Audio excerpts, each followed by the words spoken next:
Hi, my name is Markus. I'm running the ORBIS martial arts school here in Germany, and I'm teaching traditional stick and knife fighting and also self-defense.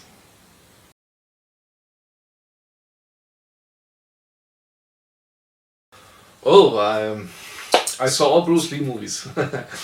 No, I don't know. Since my childhood I was always fascinated by all things that I call adventurous. So I was an outdoor kid, and yeah. So my father taught me some basic boxing stuff, and I take some karate lessons. But yeah, later I tried some kickboxing. But in my teenage years, when I started to play guitar and got more into hunting, and I never really seriously trained martial arts until I found out that there is an Italian martial art to learn.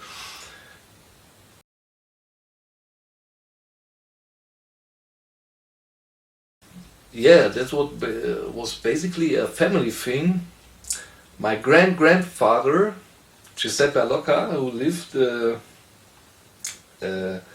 near Naples, Italiano, provincia di Napoli, he was a carrettiere, a carter, and had a good reputation for being a tough guy, which was not very bad in this time, because if you carry goods from one place to another in those times where the people have not much to eat, so it's always better when the people know you.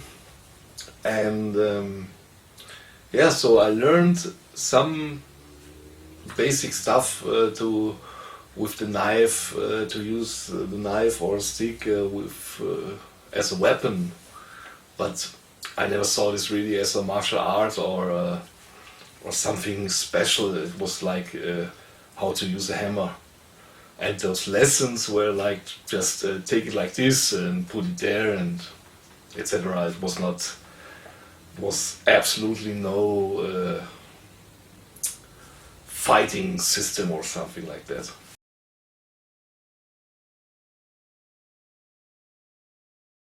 No, my father was not very, or was never very interested in those things. He always said, "Oh God, what do you want with this shit?"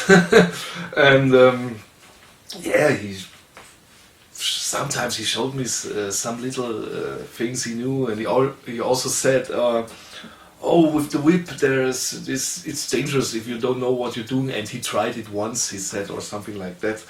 So yes, but now, in the last years, he's more open, and he's telling me more old stories also, and also sometimes ask me some things, and we can talk more freely about this stuff.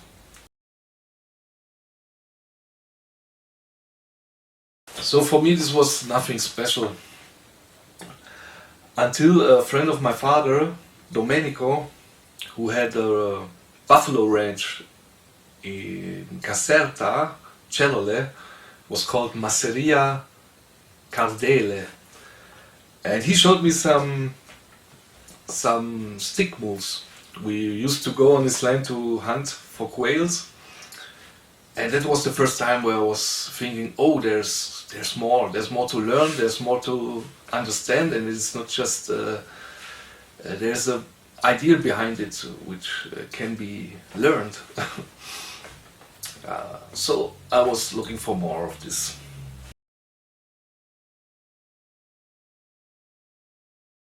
So I started research, and I got in contact with Antonio Merendoni, who wrote a book, or the first really serious book about this topic, and he was also interested in our family knowledge of the thing, and I was very excited when the people started to talk about it also in Germany. And also a teacher appeared not far away from where I live, but he didn't accept me as a student, which I don't know why, but because of this I had to go to the source. So what started, I went to Italy, knocked on doors and started my traveling.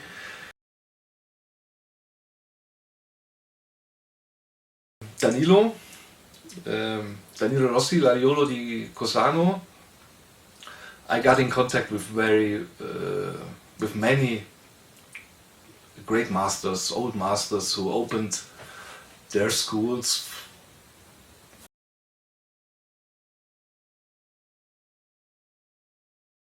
At that time was very active and trying to find those old masters in Italy, and through his connections I was able to train with some really old school masters and great masters, which I learned a lot.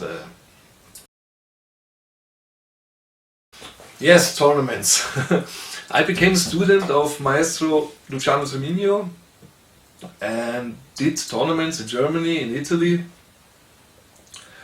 and yes, was not very successful. But I always wanted to keep the school clean or the system clean, and was just trying to make a traditional martial arts run in a point fighting tournament was for me very interesting. So I learned much in this time.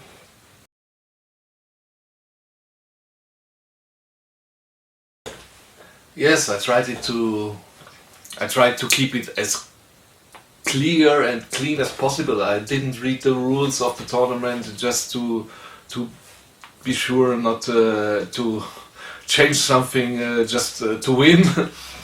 Yeah, but those competition stuff is really difficult.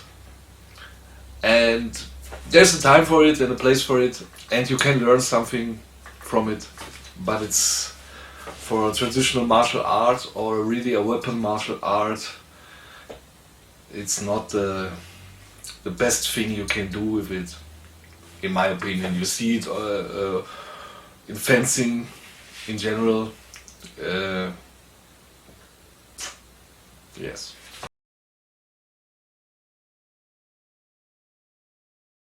No, I left the Tremino school with no title and no graduation.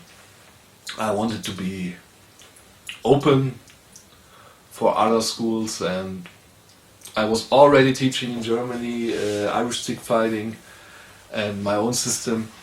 So I just decided, for several reasons, I will continue.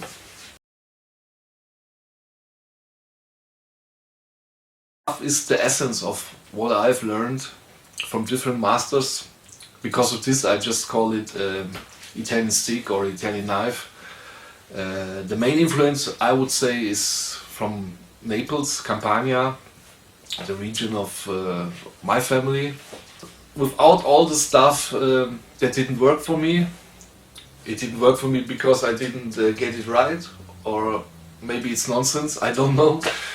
I'm not a big fan of passing a style, a traditional style, like everything is written in stone. That's not very European, that's not very Italian, that's not very South Italian. And if you ask the oldest schools, you will always come back to one guy who went around and came from different sources, putting his system together.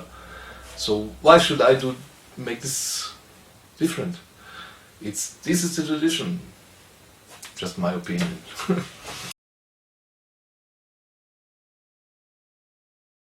As long as you preserve its essence, what makes it special. There's the trap. It's like cooking. I hate when people say, "Oh, I'm doing it my way." Yes, you can do it your way. Many things are a matter of taste or, yes, preferences. But if you're losing the core, the main idea, because you didn't understand it or you just suck, then you're doing not the right thing, baby.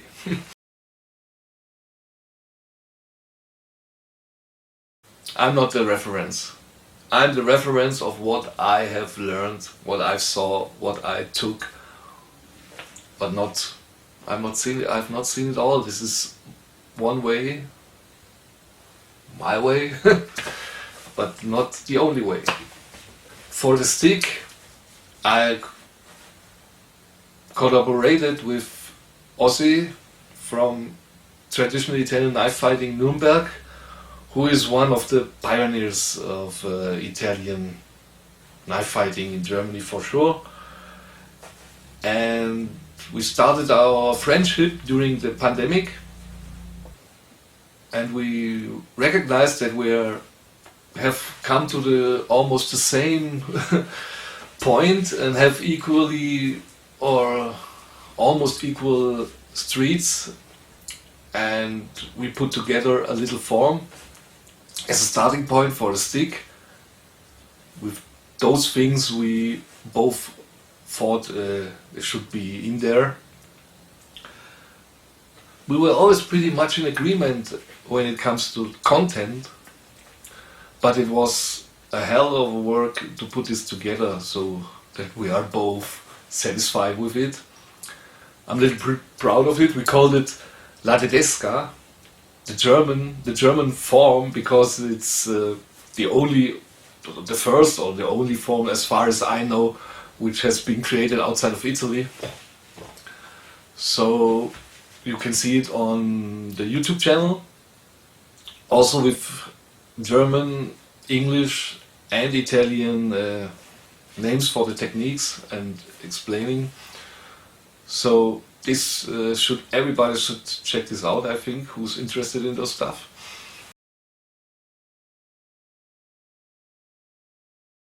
Oh, the knife is a secret.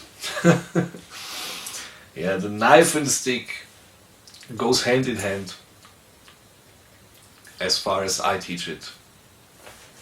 My biggest influence when it comes to the question of style would be, as I said, the region of Campania, Naples. The Roncola, bill hook, which I also teach, falls a little bit out because I learned this in Piemonte, which is in North Italy, but it's a small method, perhaps incomplete, but it fits right in, and I haven't found some bill hook system or techniques in South Italy, so for me it works in my whole idea.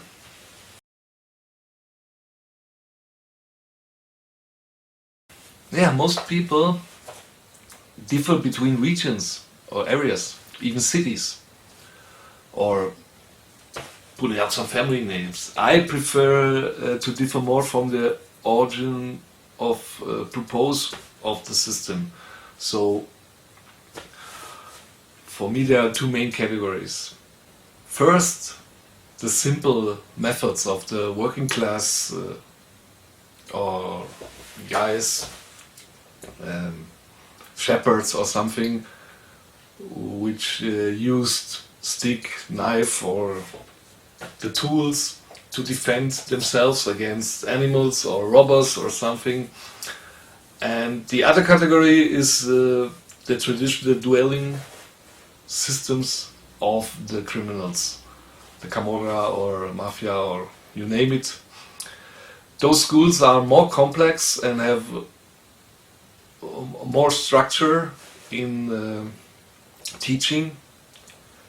The boundaries are fluid, and also the time period is an important role, and so the used weapon or tool, they are different.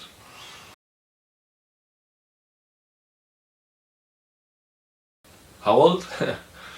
Good questions. It depends who you ask. In my opinion, the cradle of the art as we know it today is the middle of the 19th century. So the last decades of the Kingdom of Naples, of the kingdoms of Two Sicily, with Naples as the capital. Just before the reunition of Italy, which happened in 1861. So we're talking about 200 years. Maybe older, but who knows.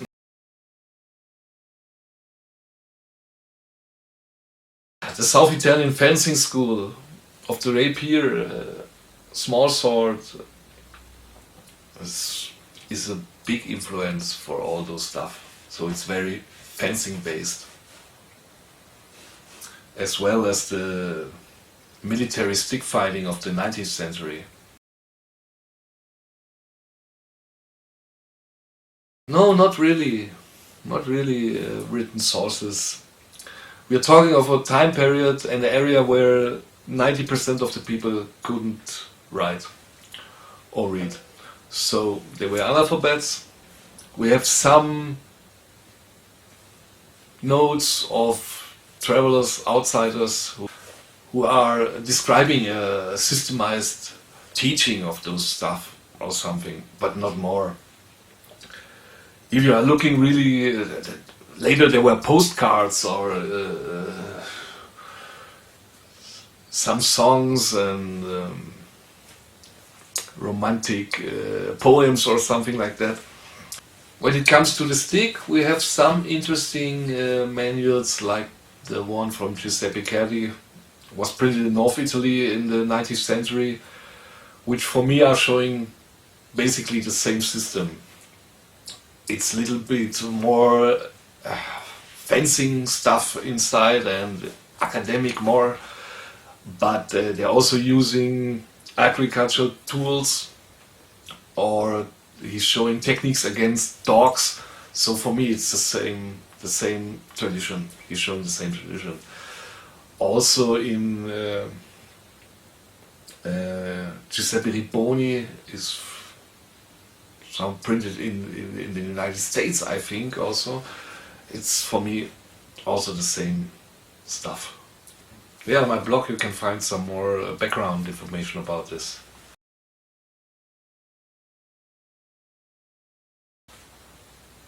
It's called The Poacher. I started it about 2012 just to document my journey and research stuff for myself. Oh, it's a nickname I got here in Germany when I was doing my exam for the hunter's license. I was just too good for a beginner at clay shooting, so that's the story. Oh no, not much. From time to time, Maestro Piero La Torre, he's in Torino and in Naples. But I'm starting now to forget stuff instead of learning something new.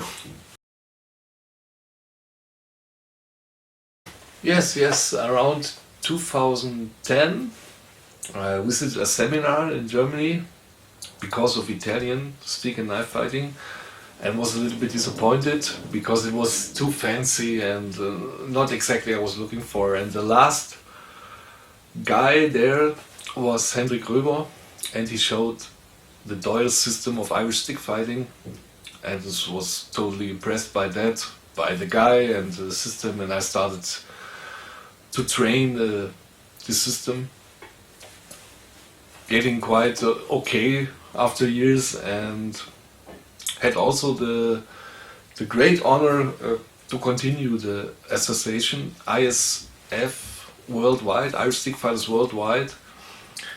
He did it with Glenn Doyle, the last family member of the Doyles, and together with two other guys I run this thing, and we are making instructors here in Germany for all over the world, yes. It's a quite aggressive stick fighting style with a totally different historical and cultural background than the Italian stuff, but it has no interferences with it, so it's still working. It's just another idea. Yeah, so the main difference, it was developed against multiple opponents. It's not a dueling system, so it finishes fast. You don't have time to play around. It's developed for faction fights, which were actually crowd brawls of political groups or different families with different interests. So it finishes fast. It has no big movement because you don't have much space. It prefers handling of the stick. Yeah, very nice. Hendrik always allowed me to try my new Italian imported techniques or stuff in sparring, or he never said something. And so it helped me a lot to separate the useful from the bullshit. Sometimes in learning with pain, but I'm still very happy about that, and not every trainer is open or confident as he was at that time, so I'm very thankful that I could do this. For self-defense, we teach the Trinity combat concepts developed by Hendrik Röber. The techniques are military rooted, so combatives is the key word. You can Google this. It's designed to deal with every kind of violence.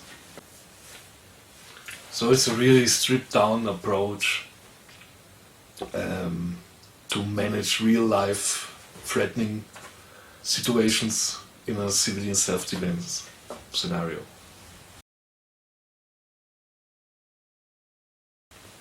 Oh, they do! Or they did! A stick blow to the head will stop an attack. The few techniques or tools you will need in a self-defense situation, I think you can find those tools in almost every traditional martial art. It's just a question of training, focus, mindset, which makes the difference between training for martial arts or self-defense.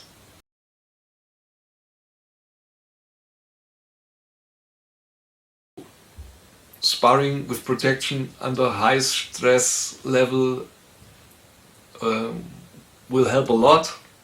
You need an experienced instructor, real life experienced instructor, no very nice, intelligent gym self-defense expert who's just repeating some YouTube phrases. If you have no clue about real violence, it will be hard to teach self-defense. Aware when it comes to knife. There's no sector in martial arts where is told more bullshit than knife. For defense is the worst tool you can use. It has no stopping power almost. It will kill your opponent if you use it right. So it's good for assassination. That the Romans knew that. But if you have to defend yourself or stop an attack, it's something. We need blunt force. It's better. So we train knife first because of the tradition, and second we want to raise our chances to defeat against the knife attack. So we learn the distance, we learn the timing of the weapon, and that's it. So if you train unarmed for 80% and 20% from time to time you put some weapons in your training. That's the wrong way. It should be the opposite. If your self-defense technique works or may work against an armed attacker, it may also work, or it will work, against an unarmed attacker. The other way around, I'm not so sure.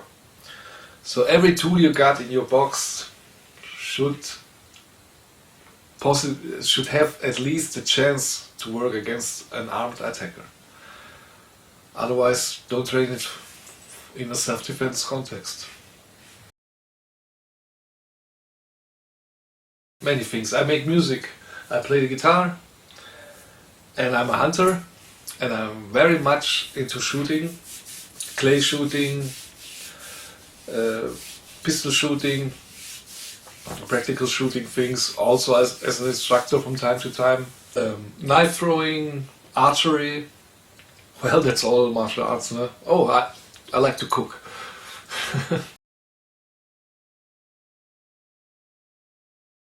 Thank you very much and hope to see you soon.